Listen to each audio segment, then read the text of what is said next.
IBM 2021 Spring began. Yes, dimana kali ini pesawatnya lebih baik daripada Bermuda yang pertama ya. Karena kalau tadi dari Bullseye ke Rim, nah sekarang dari area hangar menuju ke Keraton. Ini artinya seluruh tim bisa menuju ke areanya masing-masing dan menarik untuk melihat ke area atas ya. Ada dari NJID yang ternyata nggak langsung ke shipyard karena memang di sana sudah ada para player dari Red Bull Rebellion ya. Tapi untuk mayoritas tim sebenarnya ada yang nggak terlalu berbeda ya. Dan kalau misalnya kita lihat sendiri ini ada DG dan juga Siren yang sepertinya bakal masuk ke area Sentosa. Biasalah. Dan ada yang sempat Mama Bigel mention tadi, kejutan yang akan diberikan oleh tim Onyx Olympus yang kali ini sudah berada persis di depan markasnya para punggawa dari First Rider. Yang mana kalau di regular season dari First Rider sendiri mereka selalu bisa menguasai area Bima Sakti bahkan sampai area Katulistiwa. Tapi sekarang di Bima Sakti mereka harus menghadapi satu tim yang katanya mau memberikan satu surprise, yaitu Onyx Olympus. Iya, Onyx Olympus masih ditunggu surprise. Dan dari Ombak sendiri ini juga sebenarnya udah menyadari posisi dari si Onyx Olympus. Dan Onyx Olympus juga tampaknya masih belum menyadari posisi dari pemain FR. Kenapa? Karena dari FR ini hashtag. Oke, ini dia. Ada satu krono dinyalakan, dimana ternyata terlalu terburu-buru seorang Zixia masuk berjumpa tanan dari Bang Ombak berhasil dapat satu orang Wiza. Ternyata di sana harus tersungkurkan sangat-sangat minim resource dari Onyx Olympus tentunya, yang mana First Rider kali ini sudah mencoba untuk regroup dan membagi posisinya masing-masing. Dan Ombak langsung ke enggak di enggak juga rupanya di sana Ombak terkena tembakan balasan. Ada Tayo di sana dengan double vektornya. Ayam sudah jatuh kena tembakan cukup sekarat. Ada Zixia juga di sebelah kiri, harus berhati-hati. First Rider udah mulai dimajuin begitu saja oleh seorang Tayo. Dapat satu orang, ya ampun. Jarja juga kena, bakal dikoi kembali. Double vector M500 Tayo. Gokil amat sumpah. Satu lagi dari Darkol di belakang kali ini. Benar-benar Onyx Olympus memberikan kejutan di Bima Sakti untuk tim First Riders. Dan cukup bingung dari Kapten Darkol karena dia tersisa sendirian, posisinya juga cukup jauh dengan kawan-kawannya. Sementara itu dari kawan-kawan Onyx yang tersisa 3 orang akan menjadikan member-member First Rider Sandra. Ayo Darkol, sini. Ayo Darkol, sini, kata dia. Tidak semudah itu, Onyx. Karena masih ada jalan tentunya untuk Darkol melarikan diri. Tapi sayang, ternyata Jars tidak mampu diselamatkan. Padahal udah nyampe banget itu, tinggal mencet tombol repair pas banget itu ya. Iya, udah pas. Tinggal sedikit lagi, tinggal secuil. Dramatis ya. Dramatis banget. Tidak, Jars, jangan tinggalkan aku. Gitu kan. Ada. Dan pada akhirnya dari First Rider harus tumbang 3 playernya. Tapi mereka berhasil dapat 2 member dari tim Onyx Olympus, yang mana dari Onyx sendiri mereka nggak mau ngasih lepas juga menuju ke arah Darkol yang tersisa sendirian. Sudah terhitung karena dari Onyx benar-benar dapat bersih 3 poin eliminasi. Tapi sayangnya dari Onyx Olympus benar-benar kehilangan jejak dari seorang Darkol. Masih harus bisa dimanfaatkan seharusnya untuk seorang Darkol untuk mendapatkan poin placementnya, meskipun dengan kemungkinan yang sangat-sangat sulit. Yes, tapi ini menjadi pembuka untuk Onyx yang sangat-sangat baik karena ini yang mereka butuhkan sebenarnya. Betul, setuju. Dan kalau misalnya kita lihat sendiri untuk di area lain tampaknya belum ada lagi peperangan. Apakah kalau misalkan tadi kita lihat sekilas, ingat-ingat lagi persebaran tim-tim yang masuk ke rumah-rumah mereka, gak ada tim yang bertabrakan selain Onyx dan First Riders. Apalagi untuk di Sentosa juga belum ada bau-bau peperangan. Belum ada bau-bau peperangan. Tidak seperti di game pertama tadi. Sudah ada Siren dan juga DG Esports ya. Yang mana mereka sudah clash di Blue Zone Sentosa. Dan ternyata di Bermuda kita yang kedua, Blue Zone-nya masih ada di Sentosa. Dan itu masih menjadi milik untuk tim DG Esports. Atau mungkin Siren-nya itu nggak masuk ke Sentosa. Karena tadi gue sempat ngeliat dari Siren itu dia pecah 2. Jadi kan mereka ada di atas factory itu. Mereka ngambil area Pochinok sama Mars Elektriknya. Yes. Tidak menutup kemungkinan juga ketika misalkan zonanya sudah mulai update. Kalau misalkan masih meliputi area Kota Tua atau bahkan Mars Elektrik, Siren bisa memutuskan untuk melakukan pencegatan kalau misalkan mereka tahu timing moving dari para player DG Esports. Dan IOG beserta dengan Dranix berada di area peak meskipun masih berjauhan ya. Ya, masih berjauhan, apalagi untuk dari area peak sendiri juga persebaran komponnya kan cukup jauh antara satu kompon dengan yang lainnya. Ini menjadi satu advantage juga untuk kedua belah pihak tim. Dan kita akan lihat lihat dulu di sini ada MVP from the last match round ketiga yaitu Dranix Borgai. 3 poin kill dan juga 1507 damage yang dia hasilkan. Yes, berhasil mendapatkan buyahnya juga dengan sumbangan 3 kill dari seorang Borgai. Tentunya ini bakal jadi boostingan mental untuk di game kita yang keempat, di Bermuda yang kedua tentunya, untuk membuat Dranix semakin kuat lagi di game-game selanjutnya. Tentunya dari Dranix harus bisa mempertahankan posisinya di papan atas dan harus menyingkirkan sang pemuncak klasmen sementara yaitu First Rider. Ini bakal jadi kabar yang agak sedikit bagus untuk Dranix dan juga EVOS tentunya, karena dari First Rider sudah mulai kehilangan 3 playernya. Tapi kali ini sudah ada Legalot yang melemparkan bom ke arah Onyx Olympus, masuk di sana bomnya. Masih bisa dipasang golnya terlebih dahulu. Chrono juga ada di sana. Tayonya keluar, malah Okadarnya harus sudah terkena. Tayo sudah terancam, masih bisa untuk melakukan reviving. Meskipun Legalot terkena tembakan juga cukup sakit. Di sana rupanya ada Aura yang masuk menjadi prahara dalam Karmos dan pertemuan yang terjadi. Zixia berhasil dapat 1 orang. Valens dari belakang, Glualnya sedikit melayang, tapi Legalot langsung di ending di pelanggan secara lobby. Onyx gak ada takut-takutnya. Tayo sudah menghajar ke arah player dari Anarchy Hades. Logo bisa rata, namun ternyata Onyx pun dipulangkan oleh Aura Esports. Aura Esports benar-benar memanfaatkan posisinya dengan sangat baik. Dia tahu Onyx udah bonyok dan sementara itu baik RRQ dan juga Onyx gak ada yang sadar ada Aura. Aura tinggal panen sayur. Nembakin dari kejauhan yang mana dari RRQ dan juga Onyx sedang bertempur 4 lawan 2 dan menariknya Tayo masih bisa melawan. Yes, dan sementara itu dari Deadly tampaknya cukup haus darah karena Kapten bertemu dengan Kapten. Mervin akan kehilangan setengah darahnya di sini. Yes, bertemu dengan NGID, tapi kayaknya harus bisa lebih bersabar terlebih dahulu. Terkhusus juga untuk kedua tim ini, karena dari kedua tim ini benar-benar butuh poin juga, meskipun dari Aura sudah dapat 2 poin lebih. Dan ini dia pertempuran yang terjadi begitu cepat yang mana Anarchy Hades malah harus terpulangkan terlebih juga. Sebenarnya kalau misalkan untuk di posisi seperti ini ya, RRQ diuntungkan terlebih dahulu.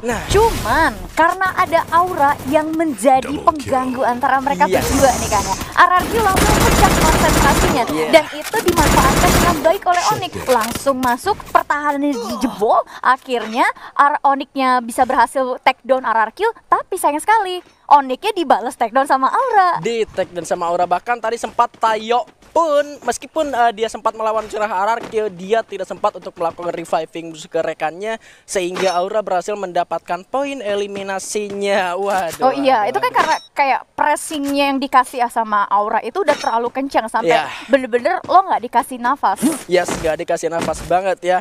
Bima Sakti, kita masih belum bepergian jauh-jauh dari Bima Sakti, karena memang tadi setelah Onyx dan juga First Rider ada Onyx, RRQ dan juga Aura. Tadi sempat ada singgungan Aura dan juga NGID. Begitu cepat perpindahan dari NGID sendiri ketika mereka sudah melakukan looting dari Katulistiwa menuju ke Graveyard dan sekarang sudah ada di Bima Sakti. Apa kabar dari RBR dan juga EVOS yang belum kita lihat? Kayaknya mereka akan, kalau misalnya untuk EVOS tebakan gue mereka akan coba mengambil late rotation ya. Tapi kalau misalnya kita lihat dulu di Siren di sini mereka sudah masuk ke area pick. Tampaknya mereka nggak ngambil Sentosa sama sekali, cuman di atas mereka itu ada Dranix yang ngehold lumayan lama di sana. Tadi kan di pick itu ada Ayoji dan juga Dranix ya. Tiba-tiba datang lagi satu pendatang, bahkan 2. Aura juga sudah masuk. Red Bull Rebellion pun bentar lagi bakalan ikut masuk. Nah, ini dia zonanya yang sudah kita lihat. Ternyata RBR pun sudah mulai mendekati area pick dan benar seperti yang Mami Bigel katakan, EVOS bakal melakukan late rotationnya atau ini strategi benar-benar klasiknya EVOS ya. Masuk menuju ke dalam zona terakhir dan mendapatkan areanya. Ketika zonanya sudah mulai update menuju ke zona kedua, zona ketiga, mereka masuk tanpa bisa diketahui oleh siapapun. Betul, dan ini juga satu keuntungan yang benar-benar hanya dimiliki oleh EVOS. Kenapa? Ketika zonanya hanya mengitari area yang penuh dengan tim seperti yang baru saja terupdate ini, ketika tim-tim yang ada di tengah circle itu sudah berantem, udah bonyok, EVOS bisa masuk dengan tenang karena mereka masih dalam full power. Ya, dan fun and fact-nya kalau dari catatan gue sendiri, EVOS kalau misalkan menggunakan rotasi klasiknya dan kalau zona ketiganya masih mengintari area factory, itu bisa gue bilang hampir 75%, 80% EVOS bisa masuk ke late game bahkan sampai 3 besar. Oh, itu jelas. Just fun and fact, tapi zonanya tidak ada di area factory alias ada di pick sekarang. Ini kita bakal lihat pergerakan dari EVOS bakal seperti apa Aura juga sudah mulai naik ke arah atas. Ada Siren di sana yang bakal terpantau, tentunya harus berhati-hati karena di bawah juga ada Dranix. Iya, tapi tampaknya dari Deadly sendiri sudah mendapatkan informasi nih kalau misalkan di rumah kayu depannya ini ada orang, di mana Siren Justin akan coba hold dulu sebentar selagi mereka tatap-tatapan dengan Dranix dan juga Ayoji. Tapi dari Aura sudah mulai melancarkan tembakan ke arah Justin di sini. Harusnya sudah terdengar oleh tim-tim yang lain, yang mana Ses juga sudah mulai bergabung menuju ke area pick. Social distancing terjadi, Siren terkena tembakan cukup sakit. Devito di sana yang sudah mulai kehilangan banyak hal poinnya. Aduh, cepu, minggir. Aduh, pahit. Zaman gua kecil kan, kalau ada bala kayak gitu pahit. Bener-bener. Tapi benar menghindar ya. Menghindar kan. Tapi untungnya itu sebutan pahit gue tuh berhasil.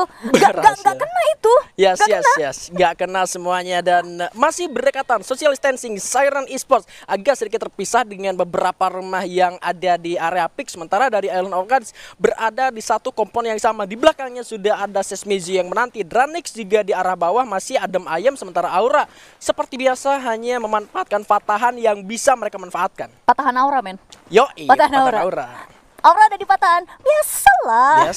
Tapi ini tempo permainannya tuh persis banget kayak match pertama tadi ya. Dimana gue tadi sempat bilang match 1, 3, dan juga yang terakhir ini tuh bener-bener jadi penentuan. Match 1 itu akan menjadi moral boost, tapi di match ketiga ini penentuan apakah lo punya PR yang besar di 2 match terakhir atau enggak. Dan ketika hal itu terjadi, semua tim akan mulai kembali bermain pasif karena mereka harus buru-buru manfaatin placement dan juga point kill yang maksimal. Contohnya dari Ayoji sendiri, mereka masih butuh poin yang cukup banyak. Apalagi mereka juga stay aja di area pick. Objektif pertama mereka sebenarnya udah dapat. Mereka pengen ngamarin placement, tapi ternyata sayang sekali picknya juga nggak sendirian dia. Sama-sama yang lain juga ngamarin placement juga. Betul. Dan ya memang itu jadi satu PR karena ngamanin placement juga nggak cukup. Lu harus bisa mengeliminasi satu persatu orang, bahkan sampai satu tim nantinya, supaya placement lu bisa naik menuju ke placement selanjutnya, supaya poin lu juga makin naik. Seperti itu sederhananya untuk Battleground ya. Yes, itu. Dan juga sistem poin yang sekarang placement aja nggak cukup, tapi kill banyak juga nggak cukup. Jadi lo harus balance antara lo punya placement sama poin kill. Seimbang 50-50. Dan kalau misalkan zona selanjutnya masih ada di pick, aduh, agak sedikit melipir ternyata. Yang mana ternyata Siren satu orangnya masih berada di luar, dan DG Esports lah dari Sentosa Adam Ayem tanpa gangguan siapapun juga sudah mulai join to the pick. Dan Sesmizu memilih untuk mundur dan memilih objektif yang lain. Keputusan yang bijak menurut gua untuk Sesmizu itu sendiri. Ya, Sesmizu mereka masih ada di area papan bawah dan butuh tenaga yang besar untuk masuk ke papan atas, di mana satu membernya yaitu Sestanus, dede gemes kita ini udah kelihatan sama tim Ayoji, langsung saja ditembakin. Tapi untungnya ada blockingan yang luar biasa dari rumah orang kaya di pick ini sehingga nggak terlalu kelihatan. Tapi ternyata di sisi lain Amek, garda terdepan dari Aura Esports, akan dikenok oleh Siren. Waduh, bahkan sempat diselamatkan dan terkena down untuk kedua kalinya. Siren dan juga Aura berada di area berdekatan. Kali ini DG juga masuk menuju ke area pertempuran, menuju ke arah pertahanan dari Siren Esports tentunya. Azril, ya ampun, buset dah. Kayak kelihatan ada landmine di sana. Harusnya masih bisa untuk diselamatkan, tapi Siren sepertinya juga sudah mulai berhati-hati akan pergerakan dari arah ledakan landmine. Ternyata Azril masih bisa untuk diselamatkan kembali. Dranix juga datang dari belakang, bakal jadi bahaya tentunya untuk DG. Harus menghajar dulu belakang. Abax juga sudah mulai mundur menuju arah belakang, tentunya memberikan informasi bahwa di belakang masih ada 4 orang yang harus dihadapi. Ada lemparan bom yang sangat-sangat jauh,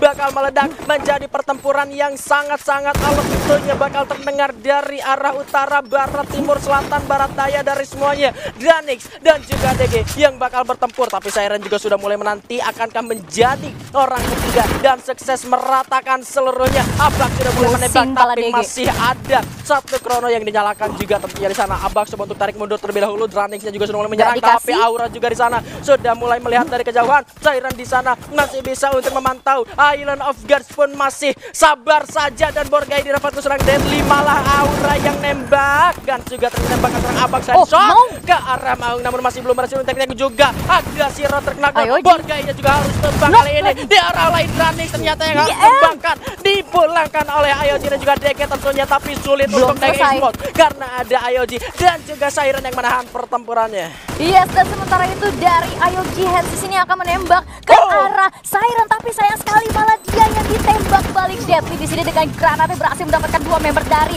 DG Esports. Benar-benar nice banget bomnya, dan Azril pun akan ter-takedown di sini, dibalas dengan Goods yang akan ter-takedown disusul oleh Vader. 2 member Aura tersisa, sang Gado terdepan dan juga kaptennya dari DG Esports akan puas di posisi ke-9.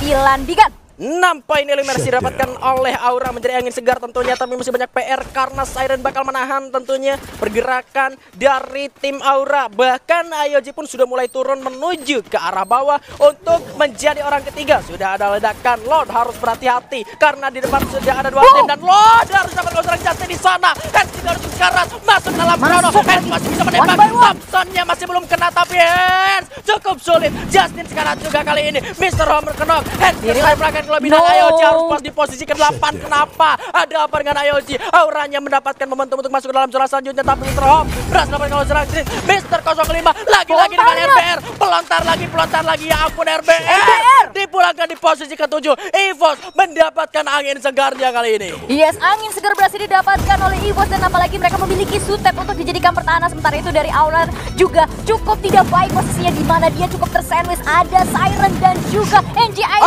Aura akan puas di posisi ke-6. Sayang sekali untuk Aura, tapi Siren juga cukup sulit untuk masuk ke dalam zona selanjutnya. NGID masuk ke late game. Siren yang dibilang sulit harus tereliminasi. Masih ada Sesmizo yang sempat kita lupakan yang masuk ke dalam zona selanjutnya dari tadi. Rama terkena down oleh pelontar dari Mr. 05 di sana. Masihkah bisa untuk diselamatkan? Cukup sulit ternyata. Sudah mulai di spray down sekarang Mervin. Marsa juga terlihat. Marsa terkena headshot, langsung pencapalannya diras langsung ke arah bawah. Satu lagi dari NGID yang kali ini masih bisa bertahan di belakang. Satu lagi NGID di sana, seperti untuk DN terlebih dahulu. Nggak DN, nggak Reki. Mr. 05 Mervin sulit menyisakan Iki yang sudah tidak bisa selamat lagi di posisi ke-4. EVOS yang kali ini benar-benar nyayur di late game. Yes, sementara itu EVOS menyadari poinnya sudah cukup banyak, zona pun sudah mulai kosong, akan coba langsung mengamankan posisinya, tapi ada satu member dari First Riders yang masih bertahan, yaitu sang kapten FR Darko yang surprisingly masih masuk di top 3 untuk ronde ke-4. Lagi-lagi Darko masih bisa masuk menuju tiga besar, membawa timnya First Rider mendapatkan poin maksimal. EVOS kali ini masang keluar. First Rider di posisi ke-3 melawan Sesmizo tentunya di sana, yang kali ini masih ada Jojo untuk masuk ke dalam zona juga. Disiapkan satu bom, tapi ada pelontar masih belum kena karena ada Glow yang sangat responsif juga di sana tentunya. Thanos dari belakang, bara awas, bara ada bom, masih ada Chrono juga yang dinyalakan tentunya di sana. Aduh, kenok juga rupanya di sana seorang bara. Cukup sulit posisinya. EVOS mengamuk lagi. Di Mr. 05 masuk dan Sesmizo harus sudah dipulangkan ke lobby. Ya ampun, selama nafasku masih mendesak dan jantungku tetap mendetakkan tahta juara, takkan pernah jiwa ini menyerah sampai akhir hidup ini. Gokil banget pergerakan dari EVOS Esports. Ini dia, macan putih sudah mulai mengaum, Bigan. Yes, EVOS Esports mendapatkan buyanya kembali dan bakal merangsek menuju ke atas klasmen tentunya. Betul, 11 poin kill berhasil mereka koleksi nih, oh baby. Hai EVOS Esports. Pasti ini pendukungnya udah pada rame banget ya di kolom live chat gitu kan, karena EVOS Esports-nya finally berhasil mendapatkan buya untuk di match keempat kita pada kali ini. Tapi kok oh baby harus mengulangi lagi? Kenapa tuh baby? First Rider konsisten lagi. Bener-bener objektif dari FR Darko luar biasa banget. Dia bener-bener masuk pelan-pelan, gak ketahuan sama sekali. Cara dia mengambil area rotasi sempurna. Bahkan tadi setelah Darko tersisa sendirian ketika memang tersisa 11 tim. Tapi kita lihat dulu highlightnya aja, karena tadi di pick rame banget ya. Ya, di pick rame banget, dan terus terang posisi DG sebenarnya tidak diuntungkan sama sekali. Sandwich ya? Sandwichnya tuh ini bukan sandwich lagi, ini onde-onde ada isinya. Aduh. Kayak dia tuh dari segala arah dikepit sana sini, mau maju salah, mundur salah, akhirnya dia commit war, tapi satu persatu membernya terculik karena IOG mulai gempur tipis-tipis. Siren nembakin tipis-tipis, dorong ke Aura ikutan nembak. Yes, yang mana sebenarnya kalau misalkan kita sama-sama lihat terjadi penumpukan dalam setiap matchnya, dalam setiap mapnya itu berbeda-beda. Yang mana untuk Kalahari kita bisa tahu kalau misalkan di komen post itu terjadi juga penumpukan. Betul. Nah, iya kan, dan sekarang kali ini di Bermuda itu dia udah terjadi di pick. Tapi nanti kita bakalan ada untuk map Kalahari lagi di map kelima. Tapi sebelum itu sepertinya kita bakalan langsung masuk ke host kita. Ada Kak Daniel dan juga Kak Michelle, silahkan.